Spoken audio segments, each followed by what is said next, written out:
شاہ مدد شاہ جیلان بمنے۔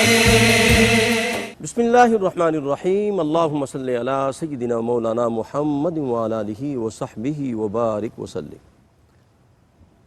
السلام علیکم ورحمۃ اللہ وبرکاتہ۔ انتہائی مکرم محترم ناظرین سامعین باتمکین، اولیاء اللہ کی شان پر مبنی اس عظیم الشان پروگرام میں ہوں آپ کا میزبان قاری محمد یونس قادری۔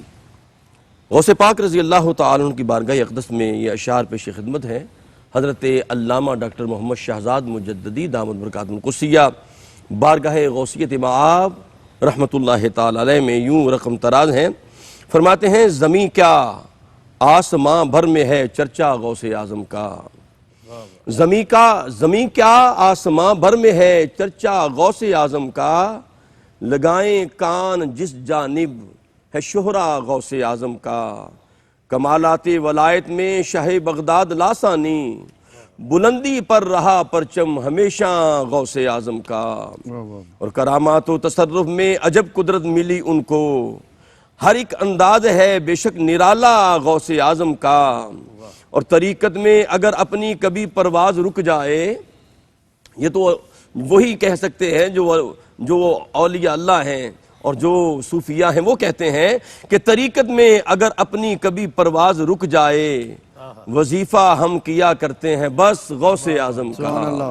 وظیفہ ہم کیا کرتے ہیں بس غوث اعظم کا، اور ہوئے ظاہر مگر پھر چھپ گئے پہلے سبھی سورج، رہے گا تا ابد سورج چمکتا غوث اعظم کا، اور قدم اس پیر پیراں کا ولی گردن پہ رکھتے ہیں، قدم اس پیر پیراں کا ولی گردن پہ رکھتے ہیں، ہے بوسا گاہے اہل عشق طلوہ غوث اعظم کا، ہے بوسا گاہے اہل عشق طلوہ غوث اعظم کا، اور فرشتے جن و انسان سب عقیدت مند ہیں ان کے، خدا ہی جانتا ہے کیا ہے رتبہ غوث اعظم کا، اگرچہ سلسلہ شہزاد میرا نقش بندی ہے، اگرچہ سلسلہ شہزاد میرا نقش بندی ہے، دل و جاں سے ہوں لیکن نام لیوا غوث اعظم کا، کمالات ولایت میں شاہ بغداد لاسانی، بلندی پر رہا پرچم ہمیشہ غوث اعظم کا، زمین کیا آسماں بھر میں ہے چرچا غوث اعظم کا، لگائیں کان جس جانب ہے شہرا غوث اعظم کا رضی اللہ تعالیٰ عنہ۔ انتہائی مکرم ناظرین، ارشاد ربانی ہے الا ان اولیاء اللہ لا خوف علیہم ولا هم یحزنون، فرمایا کہ جو اللہ کے ولی ہیں انہیں نہ کوئی غم ہے نہ کوئی خوف ہے۔ جب کوئی بندہ اللہ کے ولی سے محبت کرتا ہے اور اس کی جانب چل پڑتا ہے، اللہ کے ولی کی بارگاہ میں حاضر ہوتا ہے، تو رب کائنات ایک فرشتے کو بشری شکل میں معین کر دیتے ہیں۔ وہ اس سے پوچھتا ہے بھی تو اس اللہ کے ولی کے پاس جا رہا ہے، کوئی منفیات ہے، کوئی لالچ ہے، کوئی طمع ہے، کوئی کام ہے تمہیں، یا اس کا کوئی تمہارے پر احسان ہے؟ وہ کہتا ہے بھی نہیں ایسی کوئی بات نہیں ہے، میں اس لیے اس کے پاس جا رہا ہوں، وہ اللہ سے محبت کرتا ہے، میں اللہ کی وجہ سے اس بندے سے محبت کرتا ہوں۔ تو رب کائنات پھر فرماتے ہیں فرشتے اعلان کر دو کہ جو میرے بندے میرے اولیاء اللہ سے محبت کرتے ہیں، میری وجہ سے، میں اپنے ولیوں کی وجہ سے پھر ان سے محبت کرنا شروع کر دیتا ہوں۔ ناظرین کرام، ہمارے ساتھ جلوہ فرما ہے انتہائی مکرم و محترم جامعہ یوسفیہ چائنا سکیم لاہور سے ناظم اعلیٰ جناب حضرت علامہ مولانا مفتی خلیل احمد یوسفی صاحب۔ السلام علیکم قبلہ۔ قبلہ آپ کا خیر مقدم ہے، اللہ پاک آپ کو سلامت رکھے اور آپ کے والد گرامی کی قبر کو منور فرمائے۔ ہمارے ساتھ جلوہ فرما ہے انتہائی مکرم بہت بڑی علمی شخصیت جناب عظیم مذہبی اسکالر فاضل نوجوان جناب قبلہ پروفیسر تیمور فاروقی صاحب جلوہ فرما ہے۔ السلام علیکم ورحمۃ اللہ وبرکاتہ۔ ہمارے ساتھ جلوہ فرما ہے بہت پیاری آواز جو لاکھوں کروڑوں دلوں پہ راج کر رہی ہے، دنیا نعت کے نیجر تاباں جناب صغیر احمد نقشبندی۔ السلام علیکم ورحمۃ اللہ وبرکاتہ۔ ماشاءاللہ آج غوث پاک کا ذکر ہے اور اب چمک رہے ہیں، اللہ آپ کو چمکتا رکھے۔ بارگاہ غوثیت میں بعد میں انشاءاللہ نذرانہ پیش کریں گے، پہلے بارگاہ رسالت مآب علیہ السلام میں عقیدت اور محبت کا خراج پیش کریں۔ وہ سوئے لالا زار پھر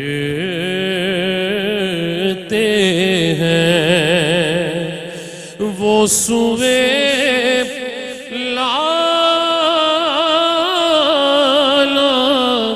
زار پھرتے ہیں تیرے دل ہے بہار پھرتے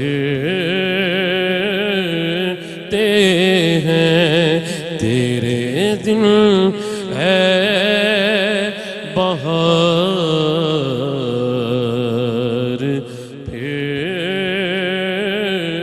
پھرتے ہیں اور جو تیرے در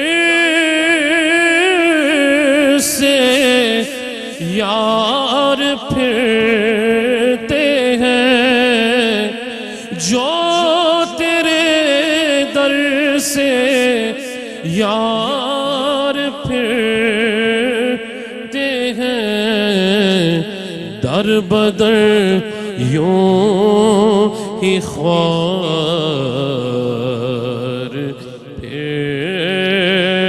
پھرتے ہیں ہر چراغے مزار پر قدسی ہر چراغے مزار پر قدسی کیسے پروان نوار پھر اور لاکھوں قدسی ہیں کام خدمت پر لاکھوں گردے مزار پھرتے اور اس گلی کا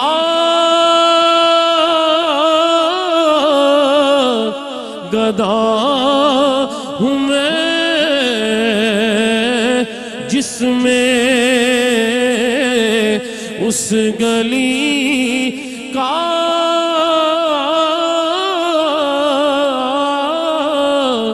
گدا ہوں میں جس میں مانگتے تاجدار اور کوئی کیوں پوچھے تیری بات رضا تجھ سے کتے ہزار پھرتے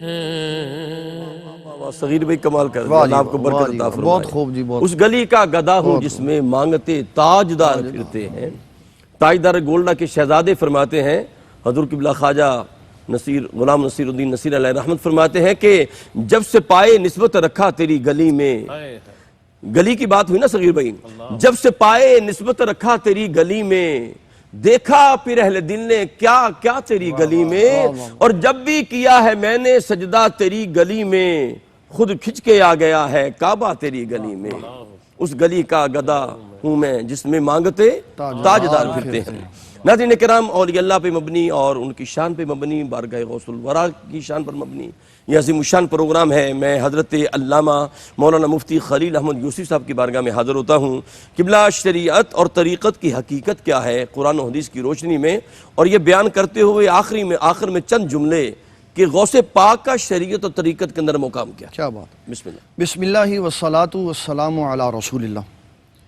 قبلہ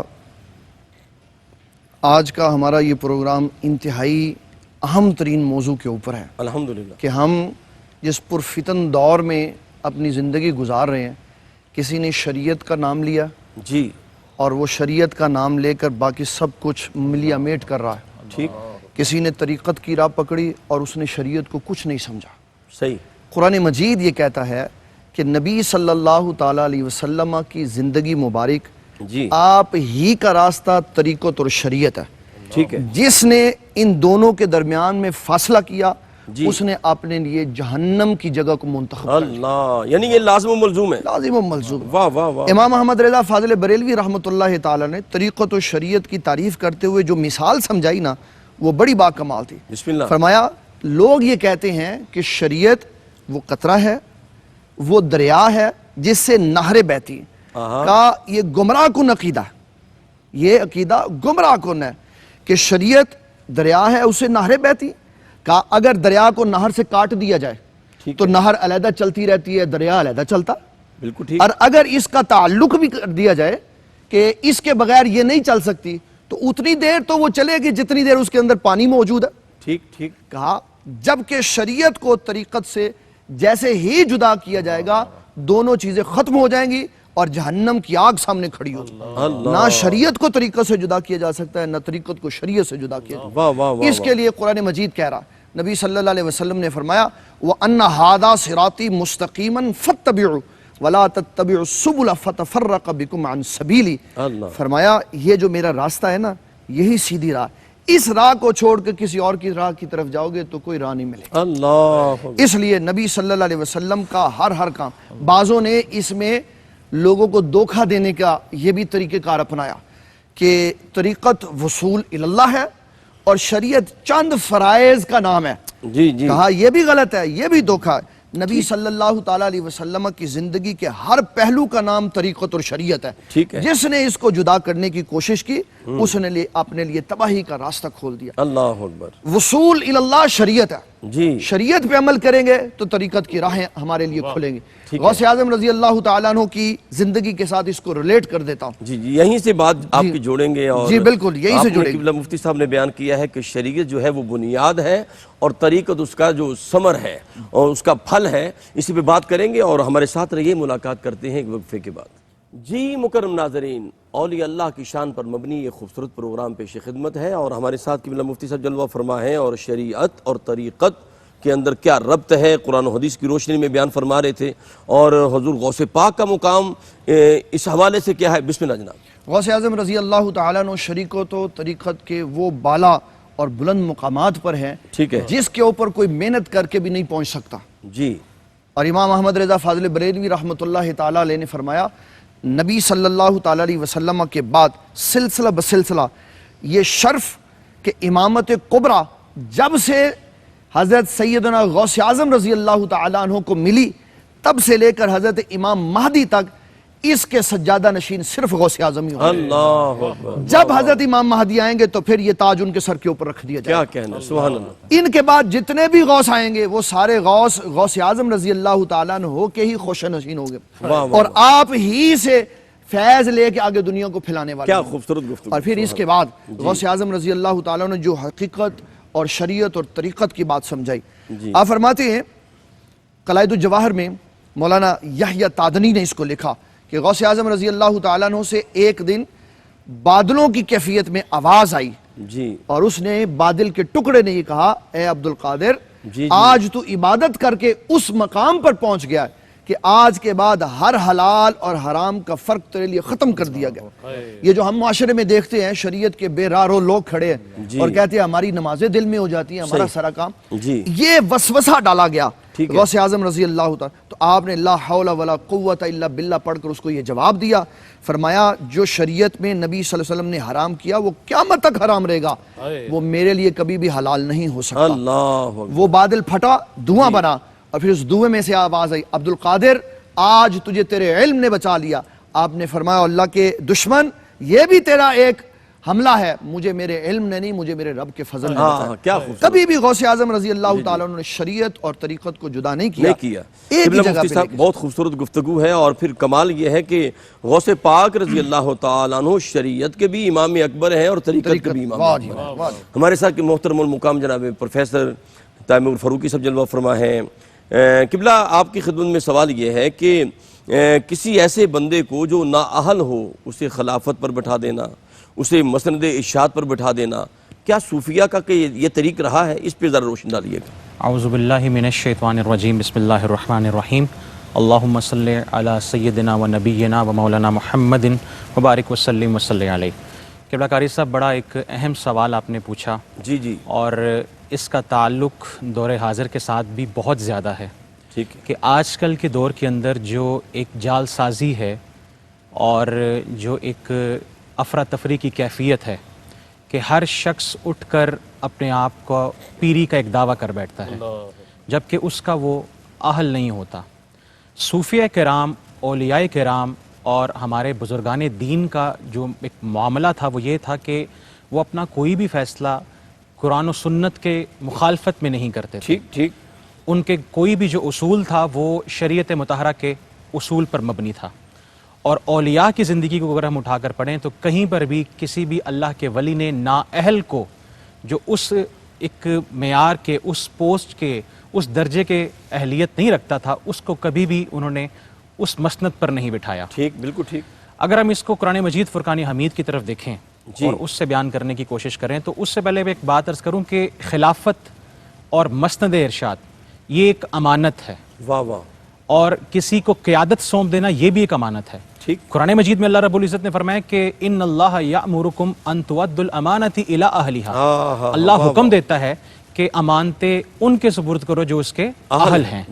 اب اس آیت مقدسہ کی روشنی میں اگر ہم دیکھیں تو وہ اللہ کے بزرگان دین، وہ اولیاء اللہ، کیا وہ جو شریعت مطہرہ پر عمل کرنے والے ہیں وہ کیا اس آیت کو فراموش کر سکتے ہیں؟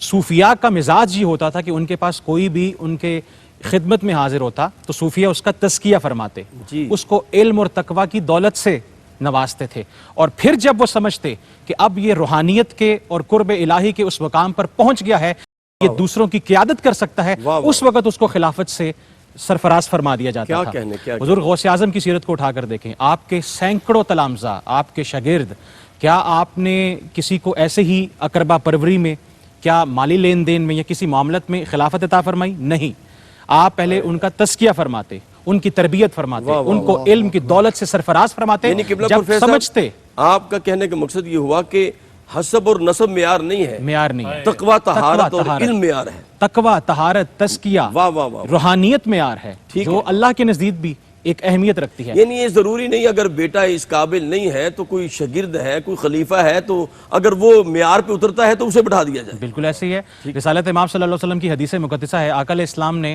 حضرت ابو ہریرہ رضی اللہ تعالیٰ عنہ حدیث کے راوی ہیں، آقا علیہ السلام نے فرمایا کہ جب امانتیں ضائع ہو جائیں تب تم قیامت کا انتظار کرو۔ تو نبی علیہ السلام سے پوچھا کہ یا رسول اللہ امانتیں ضائع ہونے سے کیا مراد ہے؟ آقا علیہ السلام نے فرمایا کہ جب معاملات نااہل لوگوں کے سپرد کر دیے جائیں تب تم قیامت کا انتظار کرو۔ اب یہاں پر صرف طریقت اور شریعت کے معاملات ہی نہیں ہیں، بلکہ ایک نجی زندگی سے لے کر آپ اس کو کسی بھی اسپیکٹ میں آپ دیکھ لیں، جہاں پر معاملات نااہل لوگوں کے سپرد کیے گئے وہاں پر خرابی پیدا ہوئی ہے، اور وہ شخص بے شک آپ اس بات کو سمجھیں کہ یہ جو طریقت کا معاملہ ہے، پیری مریدی کا معاملہ، یہ بڑی ایک حساس معاملہ ہے، اور اس حساس معاملے کے اندر جب کوئی نااہل آ کر اس گدی پر بیٹھے گا، اس منصب پر بیٹھے گا، مسند ارشاد پر بیٹھے گا، تو وہ نہ صرف اپنا نقصان کرے گا بلکہ اپنے متوسلین، اپنے مریدین کا بھی نقصان کرے گا، اور حدشہ یہ ہے کہ دین کہیں ضائع نہ ہو جائے۔ تو اس لیے صوفیاء نے تربیت فرمائی، یہ حکم دیا، آپ کا معمول یہ تھا کہ کسی بھی نااہل شخص کو اس مسند ارشاد پر بیٹھنے کی خوبصورت گفتگو پر صاحب قبلہ آپ نے عطا فرمائی ہے۔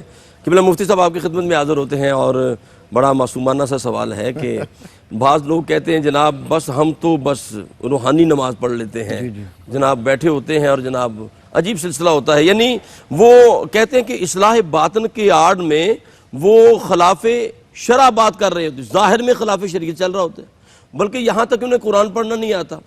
اس کے بابت آپ کیا فرماتے ہیں؟ قاضی صاحب قبلہ کہ جو شخص یہ کہتا ہے نا کہ خلاف شرع کام کر کے جناب ہماری نماز دل میں ہو جاتی، ہم بڑے پہنچے ہوئے ہیں، اس کے لیے حضرت حسن بصری کا قول لوگوں کو یاد رکھنا چاہیے۔ وہ فرمایا کرتے تھے ایسے بندے دوزخ میں پہنچے ہوئے، دوزخ میں پہنچے ہوئے، کہ ان کی معرفت دوزخ میں ان کو لے کے سچے ہیں نا، وہ پہنچے تو ہیں نا، بالکل پہنچے ہوئے ہیں لیکن دوزخ میں پہنچے۔ اسلام نے نااہل شخص تو بڑی دور کی بات ہے، ایسا شخص جس کے اندر اعمال میں تھوڑی کمی ہو اس کو بھی کسی عہدے کا اہل نہیں بنایا۔ ٹھیک ہے، اس کی بڑی بہترین مثال حضرت سیدنا فاروق اعظم رضی اللہ تعالیٰ عنہ، آپ سے اس وقت سوال کیا گیا جب آپ کو خنجر لگا ہوا تھا اور جو پیتے تھے وہ نکل جاتا تھا، تو کہا کیا آپ اپنے بعد اپنے بیٹے کو امت مسلمہ کا نائب اور خلیفہ بنائیں گے؟ حالانکہ آپ کے بیٹے میں کوئی کمی نہیں تھی، اللہ اکبر، نبی صلی اللہ علیہ وسلم کے حدیث کا محدث تھا، کیا کہنے، اور نبی صلی اللہ علیہ وسلم نے ان کی بلند پروازی کی بات ارشاد فرمائی ہوئی تھی، فرمایا عبداللہ اتنا اچھا آدمی ہے کہ تہجد پڑھے تو اللہ تعالیٰ اس کے درجوں کو بلند کر دے. واہ اس طرح کے بندے تھے. تو حضرت عمر بن خطاب نے فرمایا جس کو بیوی کو طلاق دینا نہیں آئی میں امت اس کے سر دے دوں. ہائے ہائے ہائے اللہ آج پورے کے پورے سلسلے ان کو دے دیے جاتے ہیں جنہوں نے اپنی زندگیوں کے اندر اسلام اور دین کی کوئی بات نہیں پڑھی ہوتی. ہائے ہائے ہائے کتنا بڑا ظلم. اکروا پروی نہیں کی. حضرت سیدنا علی المرتضیٰ رضی اللہ تعالیٰ نے ممبر سے اس کو اتار دیا جی جی جس کو ناسخ اور منسوخ کے بارے میں نہیں پتا تھا. واہ واہ حضرت عمر بن خطاب اس کو مارکیٹ میں نہیں جانے دیتے تھے جس کو کتاب البیوع نہیں آتی تھی. فرماتے تمہیں پتہ نہیں تم حلال اور حرام میں فرق نہیں کر سکتے. اصل میں ہمارے ہاں جو خلافت طریقت شریعت مسند ارشاد ہے اس کو موروثی سمجھ لیا گیا کہ باپ کے بعد بیٹا بیٹے کے بعد بیٹا. میرے ابا جی حضور رحمۃ اللہ تعالیٰ علیہ فرمایا کرتے تھے بیٹا باپ کا وارث تو بن سکتا ہے لیکن اگر باپ ولی ہو تو وراثت میں ولایت نہیں ملتی. ہائے ہائے اللہ ولایت کے لیے وہ محنت کرنی پڑتی ہے جو باپ نے کی ہوئی ہے. کیا کہنا. اور نبی صلی اللہ علیہ وسلم کی اس حدیث نے تمام دروازے بند کر کے رکھ دیے. آپ نے فرمایا جس کا عمل اس کو پیچھے چھوڑ دے اس کا نسب آگے نہیں لا سکتا. اللہ جب بات ختم ہو گئی اور اس پہ اگر ہم اس پیرامیٹر کے اوپر لوگوں کا معیار دیکھیں تو اللہ تعالیٰ نے نوح علیہ السلام کی نبوت کی وجہ سے ان کے بیٹے کو آگے نہیں آنے دی. جی نوح علیہ السلام کی بیوی کو جنت میں نہیں جانے دی. واہ واہ لوط کی بیوی جنت کیا ان کا تعلق اچھا نہیں تھا؟ جی جی نبیوں کی بیویاں تھیں لیکن اللہ تعالیٰ نے ان کے اپنے ذاتی اعمال دیکھے. فخانتاہما اللہ نے ان کے دونوں کے بارے میں کہا وہ دونوں خائن عورتیں تھیں. انبیاء کی بیویاں ہونے کے باوجود جہنم کا مستحق ٹھہری. واہ واہ یہ اسلام نے سمجھایا کیا کہ بات. اگر باپ نیک ہے جی. اور باپ کی اولاد اس کے نقش قدم پر چل رہی ہے تو پھر وہ حقدار ہے کہ اس مسند ارشاد پر وہ بیٹھے. کیا بات. اور اگر باپ نیک ہے اولاد نیک نہیں ہے تو اللہ تعالیٰ نے نوح علیہ السلام کے بچوں کا لحاظ نہیں کیا تو پیر کے بچے کدھر جاتے ہیں. مفتی صاحب قبلہ بہت خوبصورت گفتگو آپ کی اور کیا خوبصورت تماثیل سے آپ نے حق کو واضح کر دیا. اللہ آپ کو سلامت رکھے. قبلہ پروفیسر صاحب کی خدمت میں حاضر ہوتے ہیں. قبلہ پروفیسر صاحب کیا اہل اللہ معاشی جد و جہد اور حصول رزق کے لیے محنت مزدوری نہیں کرتے تھے حالانکہ القاسب و حبیب اللہ ہمارے سامنے ہے؟ اس حوالے سے آپ کیا فرماتے ہیں؟ قبلہ کاری صاحب روزی کمانا رزق کمانا ٹھیک. یہ دین کا ایک اہم حصہ ہے ٹھیک ہے اور اس سے کوئی بھی شخص انکار نہیں کر سکتا جی. کیونکہ جو شخص رزق حلال کماتا ہے اس شخص کو عبادت کے اندر بھی سکون ملتا ہے وہ قرب الہی کا بھی مستحق ہو جاتا ہے واہ واہ وہ مصطفیٰ کریم صلی اللہ علیہ وآلہ وسلم کی نظر میں بھی آ جایا کرتا واہ ہے. واہ واہ. تو ہمارے جو صوفیاء کرام ہیں بزرگان دین ہیں اولیاء کرام ہیں اگر ہم ان کی سیرت کو دیکھیں تو کوئی بھی ہمارے اولیاء میں سے ایسا نہیں تھا کہ جنہوں نے رزق حلال کے لیے کوشش اور جدوجہد نہ کی ہو. ٹھیک. ہمارے معاشرے کے اندر اس جدید دور کے اندر ایک عجیب و غریب قسم کا کانسیپٹ تصور ایک مت پائی جاتی ہے کہ جو اس مسند ارشاد پر بیٹھ جائے جو پیر کہلانے لگ جائے اس کے لیے یہ ضروری نہیں ہے کہ وہ حلال روزی روٹی اپنے ہاتھ سے کمائے ٹھیک. بلکہ وہ کسی اور پر نظر رکھے. یہ سخت شریعت مطہرہ کے خلاف ہے. جی. رسول اللہ صلی اللہ علیہ وآلہ وسلم کی حدیث مقدسہ ہے کہ انسان کے لیے بہترین رزق وہ ہے جو وہ اپنے ہاتھ سے کماتا ہے. کیا کہنے سبحان اللہ. اور جو شخص اپنے گھر والوں کے لیے کما کر لے کر جاتا ہے وہ اللہ کی بارگاہ میں مقبول ہے. واہ واہ. قرآن مجید میں اللہ رب العزت نے فرمایا کہ فانتشروا فی الارض ٹھیک. فابتغوا من فضل اللہ زمین پر پھیل جاؤ اور اللہ کا فضل تلاش کرو. جی. یہ جو فابتغوا ہے اور فضل تلاش کرنے کا حکم دیا فضل سے مراد یہاں پر رزق ہے روزی روٹی ہے. ٹھیک. تو یہاں پر یہ جو حکم دیا جا رہا ہے وہ یہی دیا جا رہا ہے ماشاءاللہ کہ ہاتھ پر ہاتھ رکھ کے بیٹھنا نہیں ہے واہ بلکہ محنت کرنی ہے. اگر ہم ولایت اور طریقت اور اس حوالے سے اگر ہم دیکھیں ہمارے اسلاف کا کیا معاملہ تھا حضور صلی اللہ علیہ وسلم کا کیا معاملہ تھا کیا نبی علیہ السلام نے تجارت نہیں فرمائی واہ واہ. کیا صحابہ کرام کا کاروبار نہیں تھا حضرت ابوبکر صدیق حضرت عمر فاروق حضرت عثمان ذو النورین رضی اللہ تعالیٰ عنہ حضرت علی کرم اللہ وجہ الکریم حضرت علی خود زراعت کرتے تھے. واہ واہ ماشاءاللہ. اور ان کا معاملہ یہ تھا وہ زراعت بھی کرتے تھے معاملات بھی دیکھتے تھے اور رات کو اللہ کی بارگاہ میں عبادت بھی کیا کرتے تھے. واہ واہ واہ. تو ایک ولی جو ہوتا ہے ایک اولیاء جو ہیں ان کو اس طرف بھی توجہ دینی چاہیے کہ جہاں پر وہ شریعت کے معاملات کو لے کر چلتے ہیں وہیں پر وہ طریقت کے اندر بھی اس چیز کو شامل کریں کہ القاسب و حبیب اللہ کہ محنت کرنے والا پروفیسر بہت خوبصورت گفتگو ماشاءاللہ اللہ آپ کو سلامت رکھے. اسی پہ میں مفتی صاحب آپ کی خدمت میں حاضر ہوں گا کہ حصول رزق کا تلاش جو ہے اس کی کیا برکات ہیں میں آپ کی طرف آؤں گا. ملاقات کرتے ہیں ایک وقفے کے بعد. جی مکرم ناظرین، اولیاء اللہ کی شان پر مبنی یہ خوبصورت پروگرام آپ دیکھ رہے ہیں، اور قبلہ پروفیسر صاحب نے بڑی خوبصورت گفتگو فرمائی تھی کہ رزق حلال کمانا. حضرت داؤد علیہ السلام اللہ پاک نے انہیں بڑا علم عطا فرمایا، بڑی فضیلتوں سے نوازا تھا، اور لوہا ان کے ہاتھ میں ایسے ہو جاتا جیسے گوندا ہوا آٹا ہوتا ہے. تو ایک مرتبہ وہ بادشاہ بھی تھے، نبوت بھی تھی، اور رات کو بیس بدل کے وہ مخلوق کے اندر جاتے اور اپنی بابت پوچھتے. تو اللہ پاک نے ایک فرشتہ بھیجا، بشری شکل میں آیا، اور دونوں کی ملاقات ہوئی. داؤد علیہ السلام نے اس سے پوچھا بتاؤ وہ داؤد علیہ السلام کیسے ہیں؟ تو وہ کہنے لگا وہ بہت اچھے ہیں، سارے عمل ان کے اچھے ہیں، کاش وہ بیت المال سے مال نہ لیتے بلکہ اپنے ہاتھ سے کماتے. اللہ اکبر. داؤد علیہ السلام نے اللہ کی بارگاہ میں ہاتھ جوڑے، اللہ کی بارگاہ میں جو کہ مالک مجھے رزق عطا کر. تو پھر رب کائنات نے ان کے ہاتھ میں لوہے کو نرم کر دیا، فرمایا اے داؤد تو زیرہ بنایا کر، زیرہ بنا کر اور پھر اس کو فروخت کیا کر. تو وہ 1000 درہم میں زیرہ وہ بناتے، ایک رات میں ایک زیرہ بناتے اور دن میں ایک زیرہ بناتے، اور پھر اتنا رب نے مال عطا کیا وہ خود بھی انہوں نے کھایا اور غربا مسکینوں کو بھی عطا کیا. قبلہ اس کے بابت کیا کہتے ہیں حصول رزق کے؟ حضور صلی اللہ تعالیٰ علیہ وسلم نے شریعت مطہرہ میں جتنے فرائض ہم پہ نافذ کیے، نماز، روزہ، حج، زکوٰۃ، ان کے بعد سب سے بڑا فرض حصول رزق حلال ہے.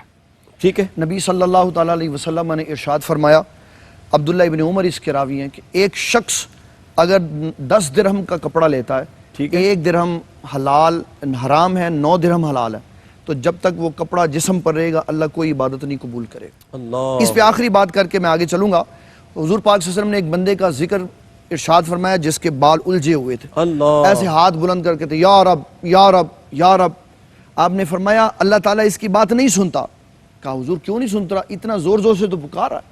فَمَطْعَمُهُ حَرَامٌ مَشْرَبُهُ حَرَامٌ مَلْبَسُهُ حَرَامٌ غُذِيَ بِالْحَرَامِ.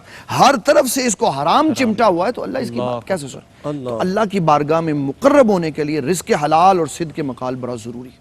واہ کیا خوبصورت گفتگو. قبلہ اللہ آپ کو سلامت رکھے کہ حالانکہ اس نے سفر بھی کیا اور یہ صعوبت بھی برداشت کی، لیکن کہ اس کا حلال نہیں تھا، جو ہے حلال نہیں ہے، تو اس کی دعا مقبول نہیں ہے. اور کریم آقا کی بارگاہ میں صحابہ نے عرض کی یا رسول اللہ ہم مستجاب الدعوات کیسے ہوں گے، ہماری دعائیں قبول کیسے ہوں گی؟ فرمایا تم گارنٹی دے دو 2 چیزوں کی، تمہاری ہر دعا قبول ہو جائے گی. یا رسول اللہ کیا؟ فرمایا صدق مقال اور عقل حلال. فرمایا 2 چیزوں کی گارنٹی تم دے دو، حلال کھاؤ اور سچ بولو، تم جو بھی دعا کرو گے اللہ کی بارگاہ میں قبول ہو جائے گی. کہ بلا پروفیسر صاحب آپ کی خدمت میں حاضر ہونا ہے کہ صوفی بننا ضروری ہے یا پہلے علم حاصل کرنا ضروری ہے؟ کیا فرماتے ہیں؟ قبلہ قاری صاحب سب سے پہلی چیز علم کا حصول ہے. ٹھیک ہے. رسالت مآب صلی اللہ علیہ وسلم کی حدیث مقدسہ کہ طلب العلم فریضۃ علی کل مسلم، کہ علم کا حصول جو ہے وہ ہر مسلمان پر فرض ہے. وہ شخص جس نے علم کے اس باغ میں قدم نہیں رکھا، وہاں کے پھولوں سے گلچینی نہیں کی، وہاں کی مہک کو نہیں سونگھا، وہ کبھی بھی صوفی یا کبھی بھی طریقت کے اس درجے پر فائز نہیں ہو سکتا. ٹھیک ہے. جس طرح کہ قبلہ مفتی صاحب نے بڑی خوبصورت بات بیان فرمائی تھی کہ حضرت عمر فاروق کا معمول مبارک یہ تھا کہ اس شخص کو بازار نہ بھیجتے جس شخص کو کتاب البیوع پر دسترس حاصل نہ ہوتی. حضرت مولا علی کرم اللہ وجہ الکریم کا معاملہ آپ نے بیان فرمایا. تو ہمارے معاشرے کے اندر یہ بھی اخلاقی گراوٹ بن چکی ہے کہ نہ قرآن کی تلاوت، نہ فقہ پر دسترس، نہ علم کا حصول. ٹھیک. بس وہ جو ایک باپ دادا کی طرف سے ایک کسی شخص کو کوئی درجہ منصب مل گیا اسی طرح اس کو لے کر چلتے ہیں. بات پھر وہی ہے کہ جب کوئی جاہل شخص کسی اچھے منصب پر فائز کر دیا جائے اور وہ اس کا اہل نہ ہو تو پھر معاملات کی خرابی ہوتی ہے.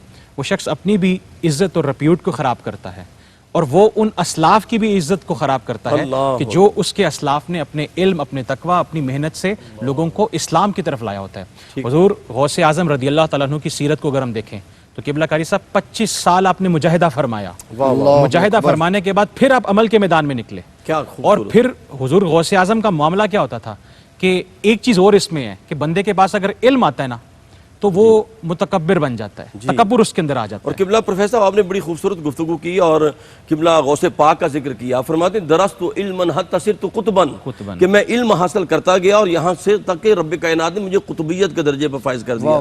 مفتی صاحب آخری چند جملے علم کی اہمیت کے حوالے سے.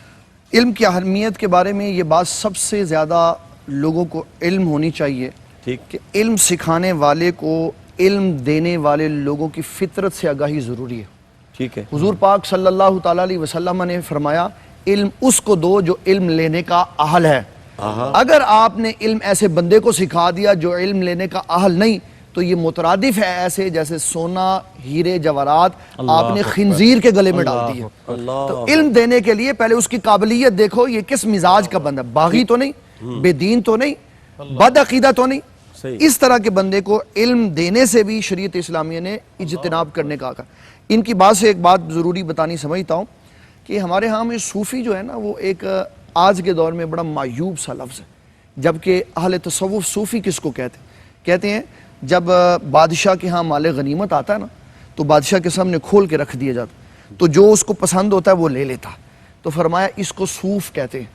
اسی طرح جب اللہ اپنی مخلوق کو دیکھتا ہے نا تو جو بندہ اللہ کو پسند آتا ہے وہ فرماتا ہے یہ میرا ہے, اس کو صوفی کہتے ہیں. اور یہ مقام و مرتبہ علم کے حصول کے بعد ملتا ہے کہ جب انسان علم کے اندر اپنے آپ کو دنی کر لیتا ہے پھر اللہ کی بارگاہ کا کیا خوبصورت, کیا کہنے. ناظرین کرام, علم کی اہمیت اتنی زیادہ ہے. میرے آقا کریم علیہ السلام نے جب اپنا تعارف بھی کروایا, حالانکہ کریم آقا علیہ السلام نے فرمایا میں شفیع ہوں لیکن مجھے اس پہ فخر نہیں ہے, سب سے پہلے جنت کا میں افتتاح کروں گا لیکن مجھے اس پہ فخر نہیں ہے, سب سے پہلے قبر مصطفیٰ قیامت کے دن کھلے گی اور جناب سب سے پہلے جو اللہ کی بارگاہ میں لب کشائی التجا کرے گی فرمایا وہ میں ہوں لیکن مجھے اس پر فخر نہیں ہے. لوگوں کی زبانوں پر مہر سکوت ہوگی لیکن فخر کیا تو علم پہ کیا. فرمایا انما بعثت معلما, اور مولا علی کا قول ہے من علمنی حرفا فقد سیرنی عبدا انشاء با انشاء تک. فرمایا جس نے مجھے ایک لفظ سکھا دیا, حرف سکھا دیا, وہ میرا آقا بن گیا. اور آپ دیکھیں غزوہ بدر کے اندر جب سرکاری دو عالم نے 70 لوگوں کو گرفتار کیا, 70 مارے گئے, کافر واصل جہنم ہوئے, تو فدیہ لے کے چھڑانے کی بات آئی تو فرمایا جو پڑھے لکھے ہیں وہ پڑھا دیں, ان کو آزادی مل جائے گی. تو علم کی بہت زیادہ اہمیت ہے. میں حضرت علامہ مولانا مفتی خلیل احمد یوسف صاحب قبلہ آپ کا بہت مشکور و ممنون ہوں, اور جناب انتہائی مکرم جناب محترم المقام پروفیسر تیمور فاروقی دامت برکات القدسیہ کا مشکور و ممنون ہوں, اور ہمارے پاکستان کے عظیم ثنا خوان مصطفیٰ جناب الحاج صغیر احمد نقشبندی صاحب سے گزارش کروں گا کہ بارگاہ غوثیت مآب میں عقیدت اور محبت کا خراج پیش کریں. اپنے میزبان قاری محمد یونس قادری کو اجازت دیجیے. السلام علیکم ورحمۃ اللہ وبرکاتہ. خدا کے فضل سے ہم پر ہے سایہ غوث اعظم کا, خدا کے فضل سے ہم پر ہے سایہ غوث اعظم کا, ہمیں دونوں جہاں میں ہے سہارا غوث اعظم کا, ہمیں دونوں جہاں میں ہے سہارا غوث اعظم کا. اور ہماری لاج کس کے ہاتھ ہے بغداد والے کے, ہماری لاج کس کے ہاتھ ہے بغداد والے کے, مصیبت ٹال دینا کام کس کا غوث اعظم کا, مصیبت ٹال دینا کام کس کا غوث اعظم. اور مریدی لا تخف کہہ کر تسلی دی غلاموں کو,